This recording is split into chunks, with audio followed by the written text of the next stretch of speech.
Good morning, everybody. This is Mark Cantor from South Florida Intervention, and I'm here today again with my lovely wife, Julie. Hi, everyone. Good to be back. Julie's kind of like my Kelly Ripa, if you know what I mean.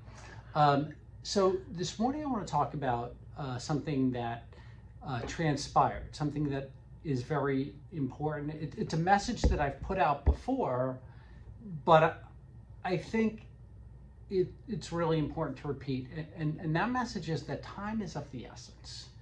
That when you see someone struggling with drugs or alcohol or depression or any type of mental illness, the quicker you take action, the better the result. And something happened this last week that I want to tell you about. I'm not going to obviously reveal any identities or anything like that, but I think it's worthy of discussion. A few weeks ago, I know that my name and phone number was passed on to a family here in Florida. And it wasn't necessarily a case of drugs and alcohol, though we don't know, but more of a failure to launch, maybe depression, anxiety type of thing. And I was referred to this family, and this family had not reached out to me. The referent had reached back out to the family and said, have you talked to Mark yet? And the mom said, no, not yet, I will. And Saturday morning, the mother very, very tragically found her son dead. He had committed suicide that night before, and she found him Saturday morning. And I'm not necessarily saying that had she had called me, I want to make clear, I had no contact with the family. I only knew they exist. I never spoke to the mother, never met the kid. But, had she had called me sooner, would things be different? I'd like to think perhaps, And early on in my involvement in the mental health space, in the crisis and suicide prevention space, I did the training for Crisis Link in DC, which runs the crisis and suicide prevention hotlines for the metropolitan area. And I'm going to try to remember correctly here, but when a call came in, you always began, no matter what, with 4 questions. And I think the questions were, are you feeling suicidal? Are you planning to commit suicide? Have you ever attempted to commit suicide? Are you, and there were 2 other questions. It was to address the lethality of the call. So, so it could go anywhere from someone saying, I think about it, right, to I have a plan and I have the means, which would elevate the call, obviously, to a whole other, DEFCON. But, I do talk to a lot of parents, and I want to hear your thoughts on this. I do get a lot of calls from parents where they're describing to me what I would consider pretty dire situations. Heroin use, arrests, extreme isolation, just things that kind of really ring the alarm for me. And my thinking and my message to them is, you need to take immediate action. If not with me, with somebody, you must do something. And I've literally had parents tell me, we're going to see what happens. And that's so dangerous, because so much can happen between there's a fire drill, there's a crisis precipitates intervention. They talk to me, or they start Googling around, and then they don't take action. But you could have an overdose, a suicide, an accidental overdose, an arrest, which probably would be the least of it, but hurting somebody else, all these things. And I want to encourage families to, when you see something, say something. If you think suicide, say suicide. If you think they're in danger, act immediately. You never know. You just never know. So, horrific situation. What do you think? Well, we're taught how life is supposed to be. Right. And it's, get an education, find a partner or spouse, have kids or don't have kids, and create a family, a life, and a nest. And as women, we want to create a safety nest that we, for our family. Yeah. And we want everyone to be safe, and we want love, and we want learning and experiencing and travel and all those things in life. Yeah. And then having a suicidal child, having or spouse or parent or someone who has not left their room for the last 4 months during COVID. They're not speaking anymore. I get calls from my friends with all kinds of real challenges. But there's a little bit of a ostrich in the sand tendency that you just think, if I'm just nicer, or if I yell more, or if I manipulate with money or taking toys away or whatever it is, things will get better. Yeah. And then I can let's go to more therapists, when you're dealing, or when one is dealing with addiction or major mental health challenges, that family is in crisis. Right. And it's sometimes very difficult to go out and get help, to ask for help. It can be very filled with shame. It's not the dream. Yeah. It's not the dream. And so it becomes not part of the it wasn't part of the plan. Yeah, it's not supposed to happen this way. Yeah, right? But once you're in that situation where you've got full-fledged addiction in your home, it's like that glass is broken on the floor. Yeah. And you're going to be stepping in it. Yeah, you're going to get hurt. You're going to it's not going to just go away as much as we dream, hope, want it to go away. We need help. Right. And in this very tragic example that you shared, there was a young man, I believe he was not leaving his room. Yeah, he had been isolated for a very long time. And in a lot of pain. Yeah. And it's very difficult when, for families, again, to say, we've got a full-blown crisis here. Let's take action because we want it to go away. Yeah. Denial's a lot easier. It is.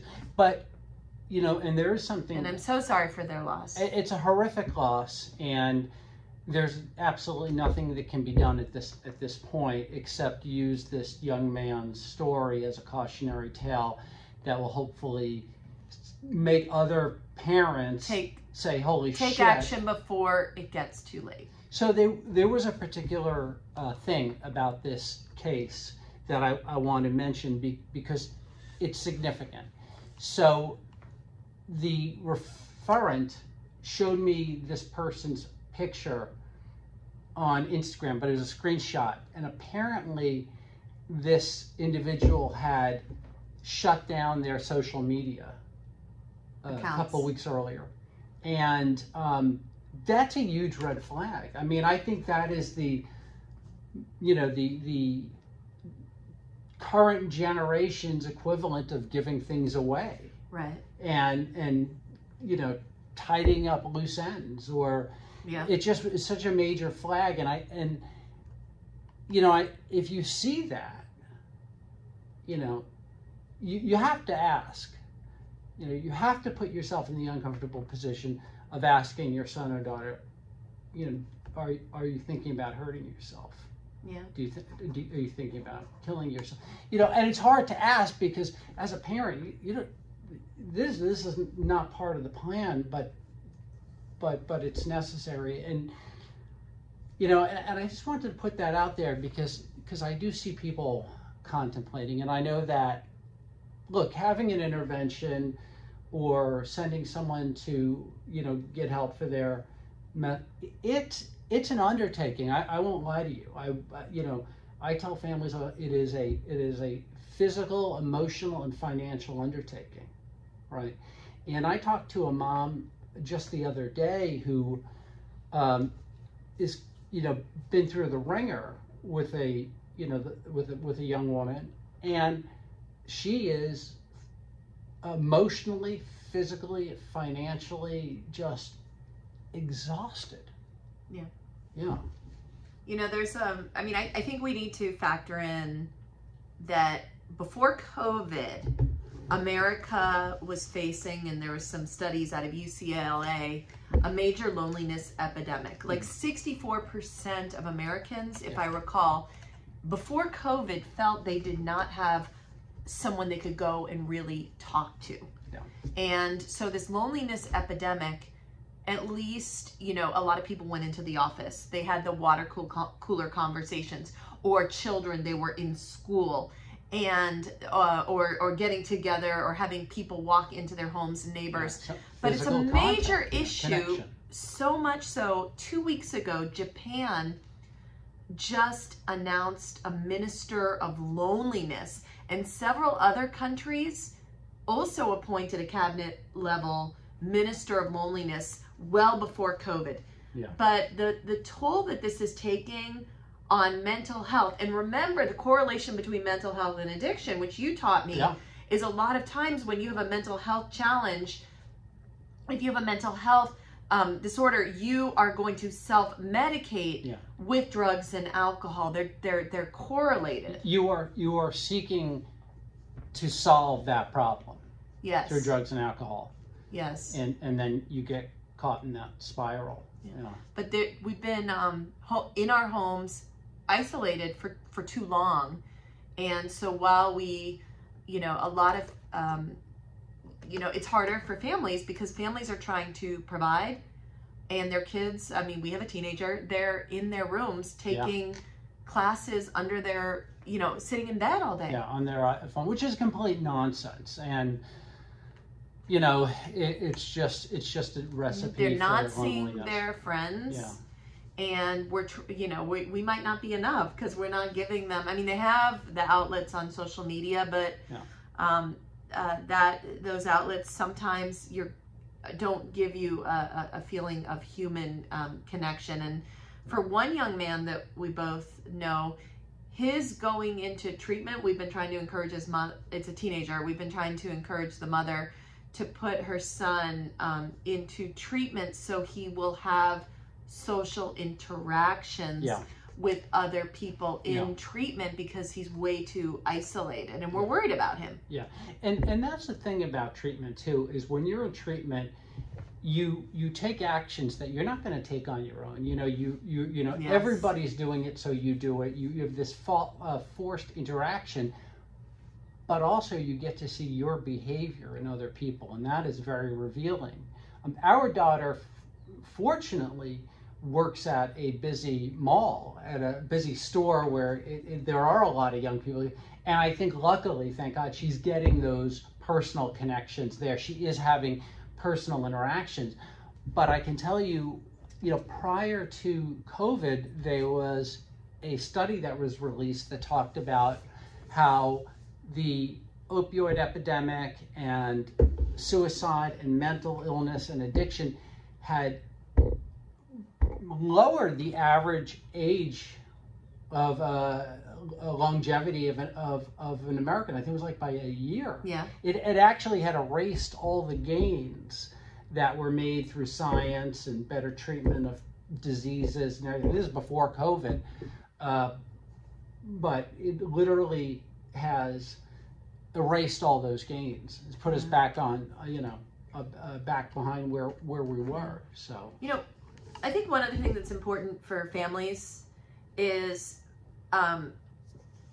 because of all the stigmas of mental health and addiction, you need to find a community where you do not feel judged in order to get the help you need. And I speak firsthand that when you're going through a crisis of mental health, a crisis of addiction, a crisis in the household, a crisis in a marriage, sometimes the people that are closest to you, they might not be able to help you Yeah. in the way you need help. And Yeah.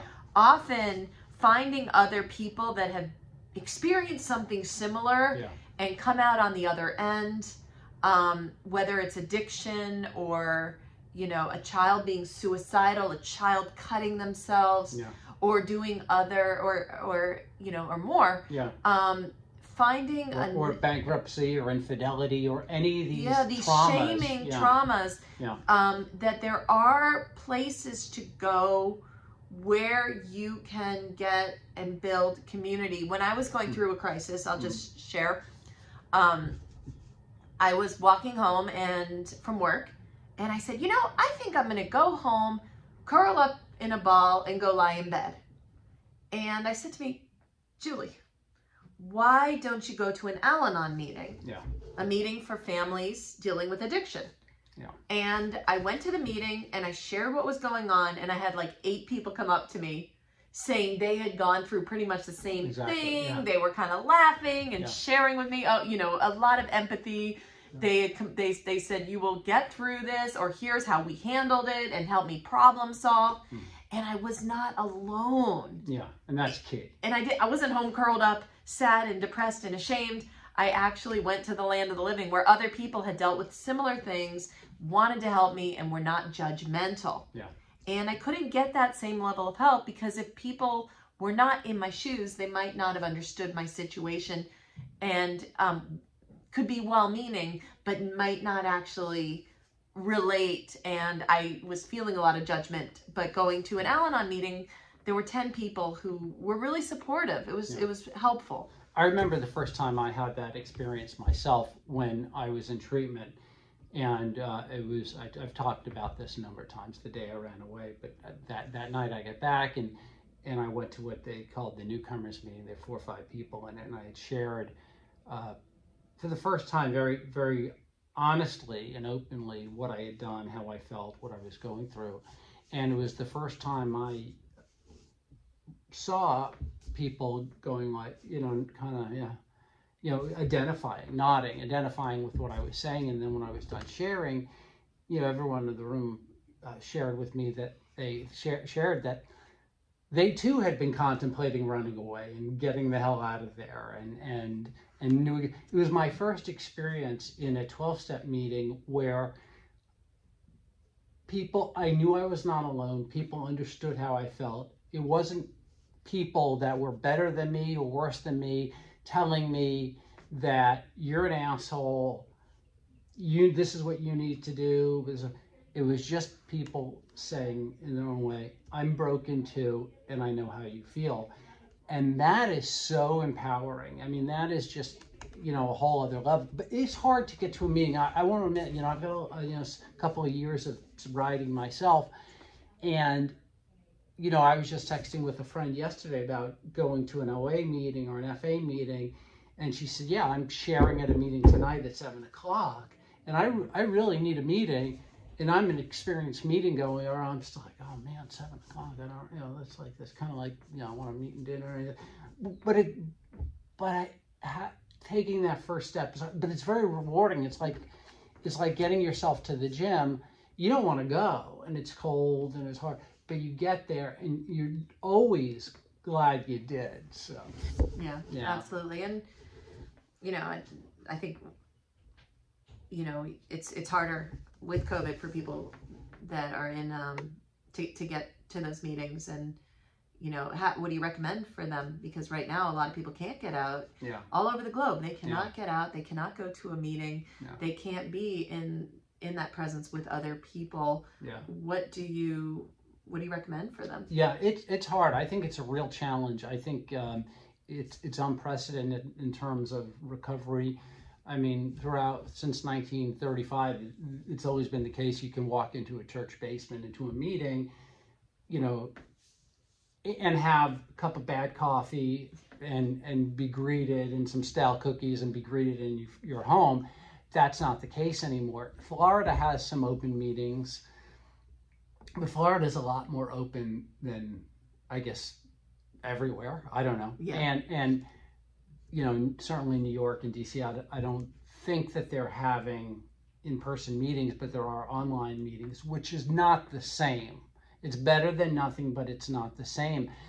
So I think you really have to be exercising, movement, physical movement in recovery is so important. That's why the chapter is called Into Action and not into contemplation and not into, thinking things to death. It's into action. So physical movement, yoga, lifting weights, walking. Walking was a big deal for me when I first got sober. Whatever reading, spiritually nutritious stuff. I've been reading a great book called The Body Keeps the Score by, I think, Dr. Kalk or Van Bussel-Koch, very famous book, fantastic. And in the last 72 hours, I've learned about and become obsessed with Glennon Doyle, who's in recovery, a spiritual leader, and just has like a great way of looking at life. So that's some of the things I'm doing. There's Active Minds, activeminds.org. If you have a child who's college age, that's suffering with mental illness, they actually now have a free text support. Or not suffering. I mean, anyone. Yeah, it's a text support. Yes. Yeah. They have a new text support. It's a great charity working to reduce the stigma of mental health on college campuses that we're both involved with. But they have a great text support where you can communicate with another person, just one-on-one. And there's also, I just learned about an app, same thing for anyone, that I've been checking out, called 7 Cups, where you can communicate one-on-one with people and you have all these listeners, which it's not therapy, but listeners that have expertise in different things, and you can just communicate with them. So again, a couple resources not to isolate. I know for us, going on a bike ride helps a lot. It does help a lot. And also, fresh air. Fresh air is huge. And I should have had this prepared, but if somebody, is struggling, you don't know what to do,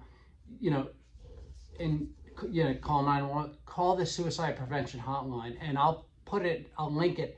I don't remember what the phone number is, and I don't want to give you the wrong phone number, but I think if you just put suicide in Google or anything like that, it gives you that number. Yeah. But the national hotline, which is fantastic, take your phone into the room with your kid or whoever you think is in danger, put it on speakerphone, call them, and just bring in that other person. These people are trained to help you assess the situation, come up with a safety plan, whatever it is, move to the next thing. And they're really fantastic. Great they're point. They know what they're doing. They're fantastic.